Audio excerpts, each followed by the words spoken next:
बिस्मिल्लाहिर्रहमानिर्रहीम, अस्सलाम वालेकुम। मैं मुज़म्मिल अवान इस खबर के साथ हाजिर हूँ कि अवामी मुस्लिम लीग के सरबराह शेख रशीद साहब ने क्या वाकई में चपेड़े खाई हैं या ये सिर्फ खबरें बनाई जा रही हैं। क्योंकि कहा जा रहा है कि जब वो एंकर पर्सन मुनीफ फारूक साहब को इंटरव्यू देने आए तो उनको कोई चपेड़े पड़ी और उनको कहा गया कि जी तुम्हारा सॉफ्टवेयर अपडेट होना है। इस किस्म की खबरें आ रही हैं और ये खबरें खैर पाकिस्तान के अंदर एक बड़े प्रोमिनेंट जर्नलिस्ट हैं असद अली तूर साहब, उन्होंने ये खबर ब्रेक की थी। तब इस खबर को डिनाई किया गया, इसको रद्द किया गया और कहा गया कि ये जो बातें की जा रही हैं ये सिर्फ मफरूज़ों के ऊपर, झूठ के ऊपर मबनी है, ये मन गढ़ंत बात है, कुछ भी ऐसा नहीं हुआ। अब शेख रशीद साहब जो हैं वो दरअसल वो कहते हैं ना कि मीडिया में इन रहने के लिए या मीडिया में रेटिंग हासिल करने के लिए वो किसी भी हद तक जा सकते हैं। शेख रशीद, फिरदौस आशिक अवान साहिबा, फवाद चौधरी, फयाजुल हसन चौहान, ये जो इस किस्म के सियासतदान हैं सर, ये पाकिस्तान के मीडिया की चमकती आंखों का तारा है। अगर ये नहीं होंगे तो फिर मीडिया को रेटिंग नहीं मिल सकती ना। तो मीडिया जो है उसमें दरअसल ये लोग अपनी सियासत को चमकाने के लिए, जिंदा रहने के लिए किसी भी हद तक जा सकते हैं। अब शेख रशीद साहब ने जी दरअसल पहले तो ये बात मैं आपको बता दूं कि पहले तो वो ये बात रद्द करते रहे कि ऐसा कुछ नहीं हुआ, लेकिन सुप्रीम कोर्ट में वो जो फैज़ाबाद धरना केस की समाअत थी उसके बाद मीडिया से गुफ्तगू करते हुए इन्होंने जो बातें कहीं, और मैं इन बातों को काफ़ी हद तक ये कह सकता हूँ कि उन्होंने बहुत गलत बातें की हैं। और अब वो अगर इस पर मट्टी डालने की कोशिश कर रहे हैं या कहते हैं ना कि पंजाबी जो मट्टी पाओ पान की कोशिश कर रहे हैं, तो सर वो मट्टी नहीं डल सकती। लोगों को उसकी हकीकत पता है, लोग उस हकीकत से वाकिफ़ हैं, लोगों को उस चीज़ की असलियत पता है कि दरअसल वो वाक़या था क्या। जब शेख रशीद साहब इंटरव्यू देने गए और मुनीफ फारूक साहब उनका इंटरव्यू कंडक्ट कर रहे थे समान न्यूज़ पर, और बहुत आप समझ लें कि एक हाइप खड़ी हो गई थी, ट्विटर के ऊपर ट्रॉलिंग्स हो रही थी कि शेख रशीद को मार पड़ी है, चपेड़े पड़ी हैं, मुक्के पड़े हैं, लातें पड़ी हैं, और शेख रशीद साहब रोए हैं। और दरअसल वो इसलिए रोए हैं क्योंकि उनको इतनी को मार पड़ी थी कि उनसे वो बर्दाश्त नहीं हुई। तो दरअसल सर शेख रशीद साहब जो हैं अब वो इन बातों को रद्द कर रहे हैं, डिनाई कर रहे हैं। लेकिन मैं आपको एक बात बता दूं कि 1993 में एक वाक़या मैं आपको आज बताता चलूँ, वो वाक़या मैं आज इस व्लॉग में कोट कर रहा हूँ। 1993 में शेख रशीद साहब जब मेंबर ऑफ पार्लियामेंट थे, जब मेंबर ऑफ नेशनल असेंबली थे, उस वक्त ये मियाँ साहब के नारे लगाया करते थे, मियाँ नवाज शरीफ साहब के नारे लगाया करते थे और कहा करते थे कि नवाज शरीफ तो मेरा लीडर है, नवाज शरीफ तो मेरे बड़े भाइयों की तरह है, नवाज शरीफ के तो मेरे पर बड़े एहसानात हैं, नवाज शरीफ की जो पार्टी है उसके मेरे ऊपर बड़े एहसानात हैं और ताहयात मैं इनका एहसानमंद रहूँगा। लेकिन सर 1993 में शेख रशीद उस वक्त मोहतरमा बेनज़ीर भुट्टो साहिबा के ख़िलाफ़ असेंबली में आवाज़ें कसते थे, नाजेबा गुफ्तगू करते थे, नारे लगाते थे, और एक दो बार तो पीपल्स पार्टी के कुछ अरकान ने उनको मना भी किया कि खुदा दा वास्ता यार इंसान बन जा, बंदे दा पुत्र बन जा, किफो जी हरकतां कर रहे हैं तो। लेकिन शेख रशीद साहब जो हैं वो दरअसल इंसान नहीं बने और वो मोहतरमा के ख़िलाफ़ इस हद तक बिलो द बेल्ट गए कि उनको बाद में मार पड़ी, और उनको बाद में इतनी मार पड़ी कि बाद में जो लोग वो उनके लेके गए थे ना, सिफारिश लेके गए थे नवाज शरीफ के पास, और उस वक्त मुशाहिद हुसैन सैयद भी नवाज शरीफ साहब के साथ थे, राजा जफरुल हक साहब सारे थे। तो सर नवाज शरीफ साहब भी हैरान रह गए कि यार मतलब एक शख्स इस हद तक गिर सकता है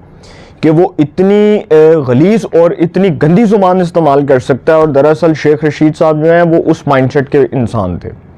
और जो उन्होंने किया उसके बाद उनको पकड़ा, उनको गिरफ्तार किया गया। उनको पहले समझाया था पीपल्स पार्टी ने मारने से पहले कि यह काम नहीं करना, लेकिन शेख रशीद नहीं टल रहा सी, उन्होंने नहीं समझ आ रही सी, उन्हें वो काम किया, उन्होंने मार पई, उन्होंने कुट पई, उसको पकड़ा, उसको जेल में डाला, उसको गिरफ्तार कर लिया। उसके बाद सर एक समझ लें कि अजीबोगरीब वाक़या पेश आया, और वो वाक़या ये था कि रोज़नामा ख़बरों के जो एडिटर हैं, अब तो अल्लाह ताला उनको जन्नत में जगह दे, बहुत बड़ा नाम था सहाफ़त का, और सहाफ़त के एक मुस्तनद अमीन भी थे, एक समझ लें कि एक बहुत तवाना आवाज़ समझे जाते थे और बड़े मुमताज़ कालम नवीस थे।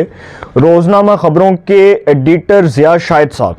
जब उनको पता चला कि शेख रशीद को गिरफ़्तार किया गया है और शेख रशीद को जेल में डाला गया, तो वो शेख रशीद से मिलने इस्लामाबाद गए और वहाँ पर जो उनकी मुलाकात थी उसका आंखों देखा अहवाल ज़िया शाहिद साहब ने खुद अपने दोस्तों के साथ बैठकर बयान किया और बताया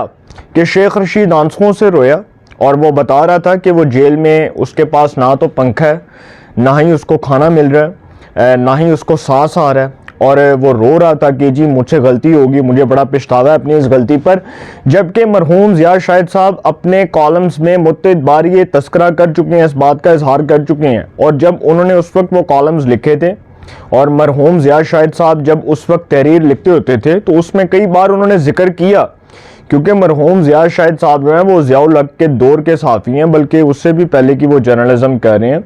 रोज़नामा पाकिस्तान के वो चीफ़ एडिटर थे और अब तो खैर उनके साहिबजादे इम्तिनान शाहिद साहब चला रहे हैं रोज़नामा खबरें। तो ज़िया शाहिद साहब जो है ये रोज़नामा पाकिस्तान के भी चीफ़ एडिटर रहे हैं। मैं आपको एक चीज़ बताता चलूँ कि रोज़नामा पाकिस्तान जो अखबार है उसके भी ये चीफ़ एडिटर रहे हैं। उसके बाद ये हमारे उस्ताद मोहतरम मुजीबुर रहमान शामी साहब जो हैं उसके चीफ़ एडिटर बने। तो सर दरअसल ज़िया शाहिद साहब ने बताया कि शेख रशीद जड़ा ना आंसुआं नाल रो रहे हैं और शेख रशीद कह रहे हैं कि यार मेरे नाल बड़ा जुल्म हो रहा है, बड़ी ज़्यादती हो रही है। तो शेख रशीद साहब के जो करतूत थे सर वो यहाँ तक नहीं, उन्होंने अब जो गुफ्तगू की है फैज़ाबाद धरना केस में वो उठ चुके, उसमें नज़रसानी की दरख्वास्त उन्होंने दायर की और अब 4 साल बाद याद आ गया कि जी मैं नज़रसानी दरख्वास्त वापस लेनी है। माशाल्लाह, वेरी गुड। तो अब शेख रशीद ने सुप्रीम कोर्ट के बाहर मीडिया से गुफ्तगू करते हुए कहा है कि मुझे चिल्ले के दौरान किसी ने नहीं मारा। फिर वो कह रहे हैं कि मुझे थाने में किसी ने नहीं मारा, ना ही मुझ पर किसी ने तशद्दुद किया। मेरे साथ जिसने ज्यादती की मैं इसको भी माफ़ करता हूँ, जिसने मेरे साथ ज्यादती नहीं की मैं इसको भी माफ़ करता हूँ। सुबहान अल्लाह। मैं कहना सदके जावा शेख रशीद साहब, तुहाडी सोचते थे, तुहाडे अमाल थे हैं। झूठ बोला तो वो भी डटाई से बोला, झूठ बोला है तो इस पर कायम भी रहो जफ़र, आदमी को साहिब किरदार होना चाहिए। बस इन्हीं जी गल करनी है सर, मैं इस तो ज़्यादा कोई गल नहीं करनी। शेख रशीद साहब ने झूठ बोला और अब वो कह रहे हैं कि जी मुझे तो चिल्ले के दौरान किसी ने नहीं मारा। अच्छा, जो इंटरव्यू दिया मुनीफ फारूक को, उस इंटरव्यू के बाद जितनी वजाहतें ये पेश कर रहे हैं, इसका मतलब कि सर इनको वाकई में कुट पड़ी है, जो ये लग रहा है। मैं मुझे नहीं पता पढ़ी या नहीं पढ़ी, पता नहीं पढ़ी होगी, हो सकता है जो इनके कारनामे हैं, जो इनके अमाल हैं, हो सकता है पढ़ी हो, मुझे तो नहीं पता। लेकिन अब वो वी न्यूज़ है जी, एक वेबसाइट है और उसके ऊपर मिनटों के अंदर, आप कहेंगे छुटकियों के अंदर जो है ना वो खबर अपलोड हुई और छुटकियों के अंदर वो खबर आई वी न्यूज़ के ऊपर। और वी न्यूज़ के ऊपर ये खबर आई है और इस पर रिपोर्टर ने खबर दी कि शेख रशीद ने कहा, शेख रशीद जो खुद कह रहे हैं, जो उन्होंने खबर कोट की है, दरअसल उसका जो मकसद है, जो उसको जिस तरह से उस खबर को लगाया गया, जो शेख रशीद साहब ने दरअसल पहले इस कुट से पहले बातें की हैं, ये सॉरी इस जो है वो सुप्रीम कोर्ट में पेश होने से पहले, जब इंटरव्यू के दौरान आई थिंक जब उनको शायद मार्शर पड़ी तो वो शेख रशीद साहब ने कहा कि मुझे तो चपेड़ें पड़ी, मुनीफ फारूक मेरा इंटरव्यू कर रहे थे और मेरे पर दबाव था कि इमरान खान के ख़िलाफ़ ना बोलें, लेकिन इमरान खान के ख़िलाफ़ बोलें, और मुझ पर दबाव था कि इमरान खान के ख़िलाफ़ बोलें, लेकिन मैं नहीं बोल रहा था तो मुझे मुनीफ फारूक के सामने मार पड़ी और तशद्दुद किया गया। अब ये शेख रशीद साहब जो बात कर रहे हैं, दरअसल सर वो मतलब समझ लें कि फिर तो क्लियर होगी ना बात कि शेख रशीद साहब को कुट पड़ी है, इसका मतलब कि उनको तो मार पड़ी है, चपेड़े पड़ी हैं। तो वो जो चपेड़ों के किस्से हैं वो एक बार आपको याद होगा कि जब इमरान खान साहब के ख़िलाफ़ तहरीक इत्मीनान की बात हो रही थी तो उस दौरान पता चला कि जी वो पता नहीं अब ये खबर सच्ची है झूठी है, मुझे नहीं पता, आई डोंट नो,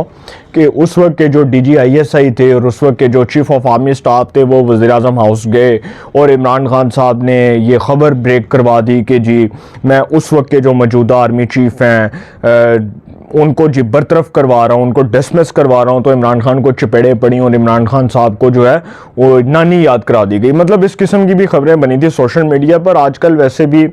खबर फैलाते सर 1 मिनट लगता है, तो खबर तो कोई भी फैला सकता है। तो इस तरह की जी खबर जब सामने आई तो मुनीफ फारूक साहब ने वजाहत की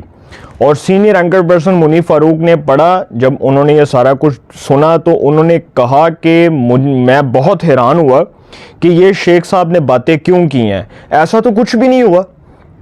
ऐसा तो कुछ भी नहीं हुआ। उन्होंने कहा कि ऐसा कुछ भी नहीं हुआ, लेकिन मुझे इस बात पर ताज्जुब हुआ कि शेख रशीद साहब ये बातें किस कॉन्टेक्स्ट में कर रहे हैं, जबकि मैंने तो इंटरव्यू लिया और बड़े खुशगवार माहौल में, खुशगवार अंदाज में इंटरव्यू हुआ और कोई ऐसी बात नहीं हुई, कुछ भी नहीं हुआ। पता नहीं अब शेख साहब कौन सी बातें लेकर बैठ गए। लेकिन सर दरअसल जो असद अली तूर साहब हैं वो जब खबर देते हैं तो वो बड़े मुस्तनद सहाफ़ी हैं पाकिस्तान के, और तब ये लोग मीडिया के अंदर भी बैठकर ये लोग समझ रहे थे कि ये झूठ है, ये सिर्फ़ और सिर्फ आप समझ लें कि एक ख़बर, वो जिस तरह कहते हैं ना कि ख़बर स्प्रेड करना और उस पर रेटिंग लेना, तो लोगों ने ये समझा कि जी शायद असद अली तूर साहब ने इसलिए ख़बर दी है। लेकिन नहीं सर, इस खबर में सदाकत थी। जब ये वी न्यूज़ जैसा नशरियाती इदारा, उस जैसी वेबसाइट जो बहुत बड़ी खबर एजेंसी है, जब वो ये खबर दे रही है तो इसका मतलब कि फिर दाल में कुछ काला है। शेख रशीद साहब हम माने या ना माने, लेकिन 9 मई के वाक़यात को जिस तरह उन्होंने कहा कि 9 मई एक लानती प्रोग्राम था और जिसने भी किया गलत किया, तो सर अब शेख रशीद साहब को मुंह छुपाने की जगह नहीं मिल रही और वो हमेशा की तरह पाकिस्तान की सिक्योरिटी इस्टेब्लिशमेंट की आंखों का तारा बनना चाहते हैं। लेकिन इस बार उनको कामयाबी नहीं मिलनी, क्योंकि पाकिस्तान की इस्टेब्लिशमेंट ऐसे लोगों पर एतबार नहीं करेगी जो लोग डबल डबल गेम करेंगे, जो लोग दोनों साइड्स पर खेलेंगे, विकेट के दोनों जानिब दोनों तरफ खेलेंगे, एक जानिब बैटिंग भी करेंगे, एक जानिब बॉलिंग भी करेंगे, एक जानिब मैच भी फिक्स करेंगे और उसके बाद कहेंगे कि जी हम तो फौज के साथ खड़े हुए हैं। मतलब आपने पाकिस्तान की सिक्योरिटी इस्टेब्लिशमेंट को, मैं हैरान हूँ ऐसे परवेज़ लाई, शेख रशीद, इन जैसे सियासतदानों के ऊपर जो अब जाकर मजम्मतें कर रहे हैं। लेकिन जिस दिन 9 मई हुआ, सानिया 9 मई हुआ, उस दिन इनकी ज़ुबान से कोई मजम्मती बयान नहीं आया, कोई इन्होंने मजम्मती अल्फाज अदा नहीं किए। आज बैठकर बड़ी मजम्मतें याद आ रही हैं। आज बैठकर कहा जा रहा है कि जी 9 मई एक लानती प्रोग्राम था और जिसने किया गलत किया। लेकिन सर लतीफ़ खोसा साहब जो सीनियर एडवोकेट हैं, सीनियर पाकिस्तान के बड़े मुमताज़ कानूनदान हैं लतीफ़ खोसा, आप उनसे इख्तलाफ करें, आप उनकी हिमायत करें, लेकिन लतीफ़ खोसा का एक नाम है वकालत में, उसका उसने बड़ा मायानाज नाम है वकालत में और जजेस भी उसकी तारीफ़ करते हैं। लतीफ़ खोसा बयान करते हैं, लतीफ़ खोसा जो साबिक गवर्नर पंजाब रहे, अब तो खैर पीपल्स पार्टी ने उनको निकाल दिया एक लिहाज से, तो लतीफ़ खोसा जो आजकल इमरान खान की वकालत कर रहे हैं, उन्होंने खुद बताया कि शेख रशीद ने मुझे कहा, उनका क्लिप वायरल हुआ है, उन्होंने कहा कि शेख रशीद जो है उसने मुझे खुद बताया कि उसको चपेड़े पड़ी हैं और उसको मार पड़ी है। लतीफ़ खोसा ये बात कर रहे हैं सर, लतीफ़ खोसा ये बात कर रहे हैं। इट मीन्स के दाल में कुछ काला है। और शेख रशीद साहब जो हैं वो खुद अगर ये कहते हैं कि जी नहीं नहीं नहीं ऐसा कुछ भी नहीं है, ऐसा कोई ऐसा कोई मसला नहीं है, लेकिन सर शेख रशीद साहब गिल्टी हैं और पता है कि ऐसा हुआ है, लेकिन वो उस पर कोशिश कर रहे हैं कि पर्दा डाला जाए। नाकाम कोशिश में वो मारे गए हैं और राज खुल गया और शेख रशीद साहब को चपेड़े पड़ी हैं, जो कहा जा रहा है, जो सुनने में आ रहा है। अपनी राय का कमेंट्स में ज़रूर इज़हार कीजिएगा। इंशाल्लाह एक नए सेगमेंट के साथ फिर मुलाकात होगी। अपना बहुत ख्याल रखिएगा। आला निगहबान।